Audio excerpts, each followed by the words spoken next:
Malaysia కేలంటాన్ రాష్ట్ర మంత్రుల బృందం రాష్ట్రంలో పర్యటిస్తోంది. పర్యటనలో భాగంగా ఇవాళ హైదరాబాద్ కు చెందిన శ్రీషా ల్యాబ్స్ తో ఓ ఒప్పందం కుదుర్చుకుంది.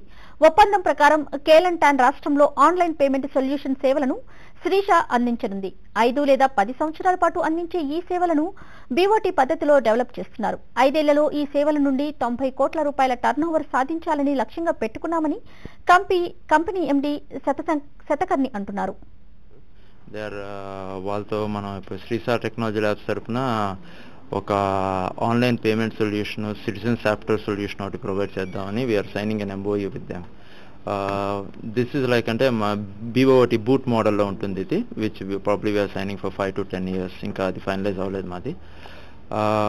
Basically Kelantan state is looking, మన ఆంధ్రప్రదేశ్ నుంచి చాలా ఇన్వెస్ట్మెంట్స్ కోసం చూస్తున్నారు. So this opportunity for other entrepreneurs కూడా. మలేషియాలో ఆల్రెడీ పెరాక్ స్టేట్తో వర్క్ చేస్తున్నాము. వాళ్ళకి మనం already contact center solutions, online SaaS enabled business solutions provide చేస్తున్నాం.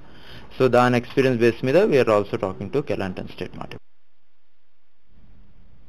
ఇక ఈ రోజు హైదరాబాద్ మార్కెట్లో బంగారం ధరలు స్వల్పంగా తగ్గాయి. ఆ వివరాల్ని ఇప్పుడు చూద్దాం.